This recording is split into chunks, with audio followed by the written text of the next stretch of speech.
Morning, Melissa. How are you today? Hi, Esther. I'm well, thank you. Where are you zooming in from? I'm zooming in from my house, actually. My kids are at school and I've just got back from a run. Oh, nice. Good way to start the day. Well, firstly, thanks for taking the time to have a chat with me. We kind of posed some questions that are more around the human side of politics. So, yeah, we'll delve straight in. So, you have been just remind us how long you've been on council for, because you came in on a by-election, right? I did. So I have been a councillor for 2 years and 2 months. So it was June 2 years ago that I got elected on a by-election. So about 9 months less than the other newer councillors. And yes, so yeah, for two years I've been a councillor. So what they say is reasonably correct, that it does take quite a while to be up and running, but I do feel like I am in that position now. Yeah, nice. Yeah, I'm actually surprised it's that long, because I think that first 9 months while I was on council, kind of waiting for that next person to join us, seemed like forever. But yeah, it's been you good did to have some pretty big things come up in that 9 months as well. It made it probably feel quite big. Yeah, that's true. So what initially made you decide to run, Mel? So initially, because actually I ran in the last full election as well and didn't get elected. So my initial reasons for running was that I guess it was twofold, in the sense that I wanted to be able to have someone from our area represented. So I live in Lake Hayes Estate, and I had felt previously that Lake Hayes and Shotover we're actually one of the biggest neighbourhoods in the district, but we actually hadn't had any representation on the council that I was aware of. I mean, we're a relatively new subdivision anyway, but I had felt like we didn't have a voice of someone who actually lived here.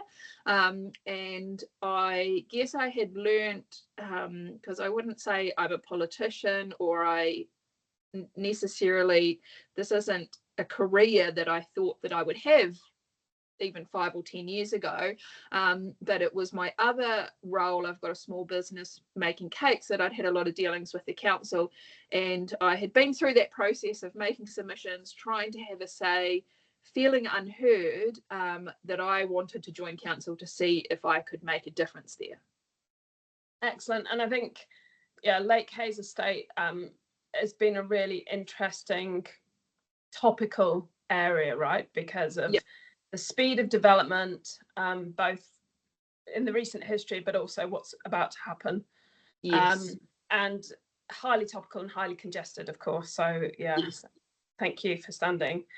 So obviously you're running again, which is awesome, alongside about another 24, I think, or thereabouts. But if you don't get in, well, how would you spend your time, and what would that look like? Who's the Mel that's not around the council table? Yeah, so yes, that's a very good question. So council is a part-time job, and so that's how I operate at the moment. I have another part-time job, that's my cake business. I guess for the last 2 years I haven't really put a lot of effort into, apart from actually just making the cakes. So I would put a little bit more focus on growing that back up. But I've also heard there's a great big change management project happening in this town soon, so I could put that hat back on as well. Yeah, and that's your previous career? Previous career as a consultant. Yeah, okay. And not to mention as well that you also have a family. So and I've got two young children and 2 cats and a frog, so they all keep me pretty busy. Okay, I'm not going to go into that segue of the frog, because I think we could just end up down a rabbit hole or a frog hole. So I guess this is not really a corridor about politics per se, but I am interested in whether different candidates kind of lean towards a certain kind of political theory or a political party. Like, you know, there's some political theories out there that believe in like free markets and individualism, and think that I guess poverty is a part of society. Like, have you got some belief systems that you kind of lean towards in your politics? No, the answer is I don't have a set, this is my only view and I'm set on that and that is my only belief. I would call myself a swing voter, so I'm not I'm a diehard, this is my party that I support. I would like to think of me as I'm in that group that decides each time, because I actually do listen to what the political parties at the time are offering, and I make my, each election I actually make my vote on that. I'm not I don't swing one way or the other. I like to look at where we're at and who's making the best decisions for the time, and I guess that's how I treat my council role as well. I don't go into it with, this is the only way, this is the right way. I do try and put that lens of what's happening here, what is the information, and what is the right decision for right now. Great stuff. So I think let's explore that a little bit more then. So, what people maybe do or don't understand about council is, the big picture is that, there's a lot of mandates from central government that define actually the direction that we're going in. And then we've got maybe some competing priorities and competing like public perception of what we can or should do. So how important is it, do you reckon, for those qualities of, being able to change your mind, for example, like simply like you've just suggested, or leaning on like your values, like where, I guess in terms of like when we sit around that table and anybody in a leadership position that has to make really big decisions that can have intergenerational outcomes, like how do we navigate that? And a new candidate coming into it, like how do they navigate that? How do you do it? So I guess I can only really talk about how I do it and how I view, I guess, that responsibility, because it is a really big responsibility. And I actually see it as an advantage that it's not, that I don't go in with a completely set, this is the right decision. I think that every decision that comes to us, and especially the big ones, especially those generational ones that you're talking about, that and the decision that we make now actually has a greater impact in 10 years' time than it does now. Yeah. As we're seeing that past decisions council has made are now having huge impacts now. So I look at that as that there's multiple layers of that. So there is your value and your belief system, and there's that real gut feeling of what is right or wrong. So and there is part of me that uses that sometimes, because there is so much information that we are provided to be able to make a really good informed decision, and quite often there are pros and cons to every decision, and the reason that it's coming to us for a decision is because it's not straightforward.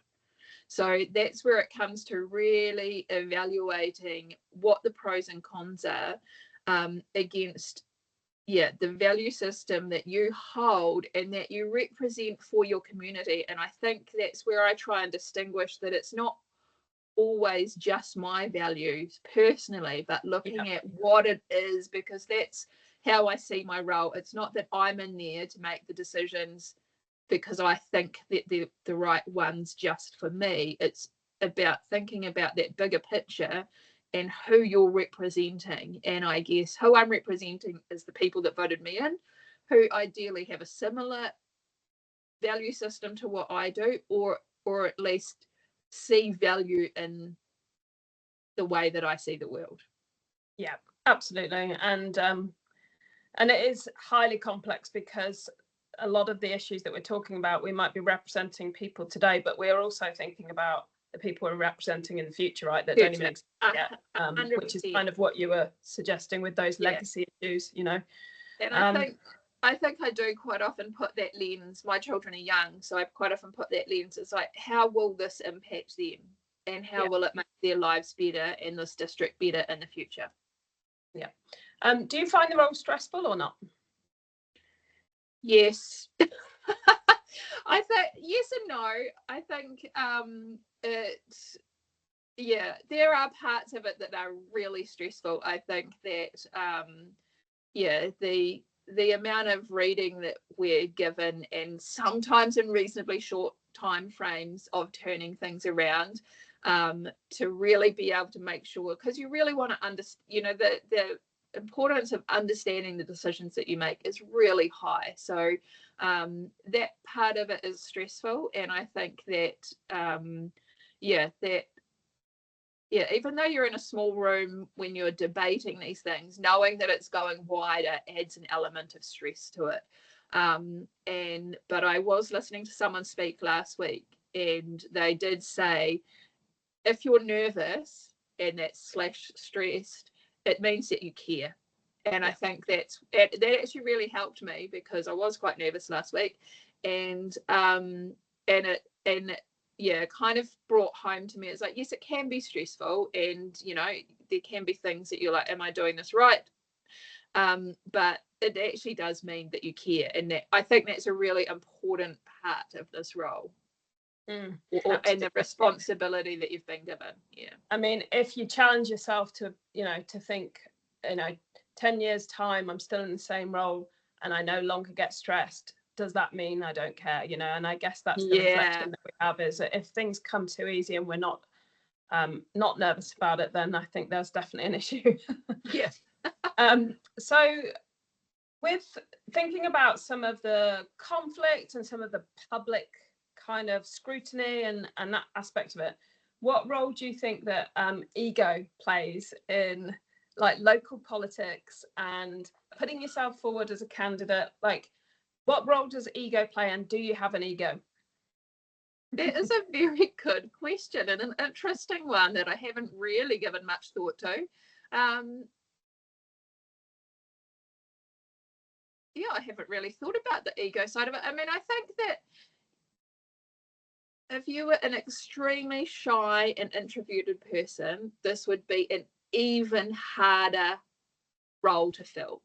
You do have to be comfortable in lots of different situations with lots of people, and you need to believe in yourself enough to do that.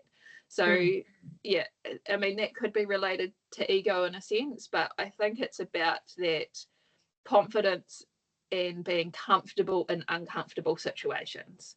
And I think that's a really important part of it. And so if you didn't have confidence in yourself, this would be a really hard role to fill. So I think, yes, an element of ego is definitely around the table. Do you think you can have, not you, but this is posed hypothetically for anyone, do you think people can have too much confidence in themselves? Yes, 100%. I think people could have too much confidence in themselves. Yes, I do believe that. I think that it all comes with balance. You need to be confident, but you need to balance that with I think it's respect for others. And I think that comes back to the not going in with your view as the only view, and it's that listening side of it. And I think that's where ego goes from, okay, you've got confidence to do something and be in uncomfortable situations, but you're also willing to listen to what other people say. And I think it's when you're no longer listening to what anyone else has got to say that ego has like raised its head a little bit too far. Okay, nice insights.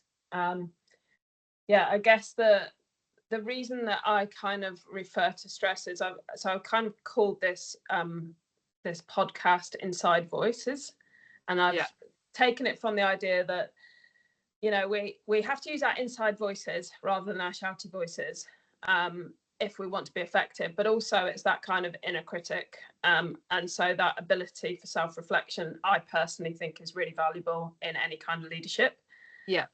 And seeing that in action around a table is, for me, much more beneficial than just hearing people kind of, I guess, spout an ideology or an outcome that they want to see, So I guess with the kind of stress question in mind, if your friends or family kind of said to you or described to me what's Melissa like under stress, what would they say? Oh, that's a very good question. I'd like to think that they would say that I was fun under stress, because I do kind of like, so I guess that's one of my ways of coping, is that if I am stressed, I need to bring an element into fun to like level out the stress so you can get back to actually what you need to do. That's what I'd like people to say, but I'm not sure actually what they would say. Probably my children would say that I yell.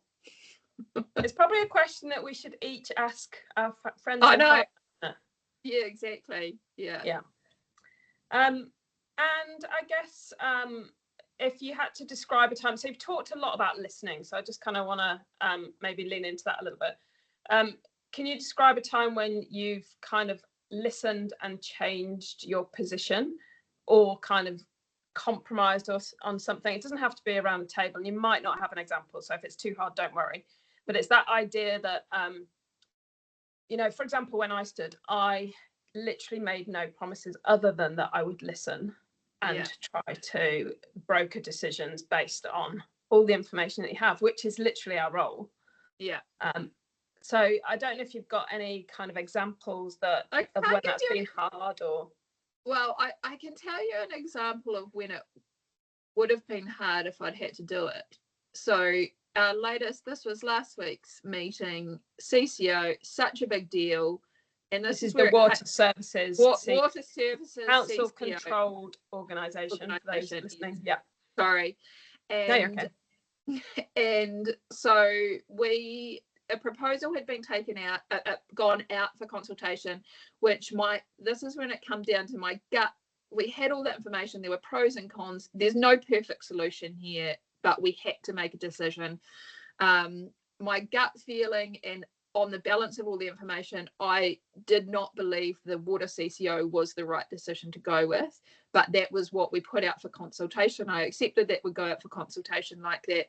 The feedback that we got from the community disagreed with the proposal, so was more in alignment with what I had believed was the best thing to do. So I did actually continue. I didn't change my mind because the community sentiment actually supported what my gut feeling and what I had a thought in the start. But I guess my point here is, if the community feedback had been in the reverse, I would have changed my mind on that. So, and I think that's what that was part of my struggle last week. I was like, if that had been the reverse, if 75% had agreed with the proposal, I would have changed my mind and voted for it. Nice example. And there probably has been other ones that maybe, but I guess that's so front of mind, where in my reasoning of why I still believed it and was trying to fight for that outcome, in the back of my mind I was like, but if this was reverse, I would have changed my mind. Yeah, okay, thank you. And I think for anyone listening, we have just literally kind of really high level talked over the top of something that is so complex. But if any listeners out there, because this is going to go viral, you could put the link down below to listen to the whole 2-hour conversation. Yeah, and I think that's the challenge of everything, right? Is that the sound bites both from central government and from the capacity of any local authority to kind of put that information out there. A lot of the information doesn't exist because it's still a bill, it's still going through government. So and these are many of the issues, right? So highly complex, but maybe the kororo that we need to be having is actually explaining a lot of that thinking to our community. And that's why we have this gap between public perception and decision making that continues to exist and is quite confronting, I think, for people. Now, I guess in terms of standing again and what you want for this district and community, have you got any kind of parting thoughts or comments that you want to make about what that looks like for you, and what you hope, what your hopes and goals and parting thoughts are? So my parting thought or goals for the next term, if I was lucky enough to be elected again, is for me to continue to grow in this role. I think that the longer you're in it, the better you get, the more of an understanding something that I have tried to do in my role is try and help, I guess, the communities around me understand what's going on at the time. And I guess how I see that is we just get so much information given to us, and we're paid to do this job, and it's our responsibility, and we signed up for it.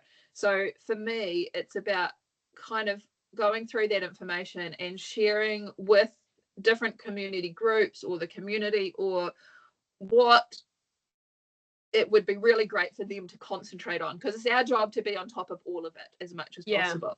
And so I really try to kind of share where community can be involved, or what they should be thinking about in terms of, look, this is a really important part. We are asking for feedback. This is the moment to try and make changes or have your say. So I would like, I guess, to get better at that. Like, I wouldn't think that I've been perfect at it in any sense, because it's something that you just have to find your rhythm in, and find your voice about how you get that information out there. So and there's such a fine balance, because there is so much information that we are given, and so much information, so many things that the council does and looks after, and we shouldn't expect everybody to be on top of all of it. So for me, it's about trying to get that information that's most important out to the people who hopefully can have a say in getting that involvement happening. So and really just, I guess, representing the other side of it, is being that representative. So I enjoy going to community things. I like to be involved, I like to talk to people at school pickups. So it's not just about the consultations, about kind of just being there listening all the time to get that feeling of what it is the community is after. So that's my I guess that's what I would try and do going forward. I admire what you've achieved so far. I what people might not know is that you are out and about a lot, and you do go to lots of different council related functions and otherwise to support community members in that. So thank you, because I think it's certainly been noticed from our community. So awesome. So with that, I'll leave you to get on with your very busy day. What's on for the rest of the day? I actually need to go and finish a wedding cake. So there you go. That is what's next for me. Well, thanks again for your time, and we'll hopefully see a really good run of candidates kind of coming forth in the candidate discussions and debates. So good, best wishes for that. Perfect. Thank you for your time, Esther. No problem. Thank you. Bye.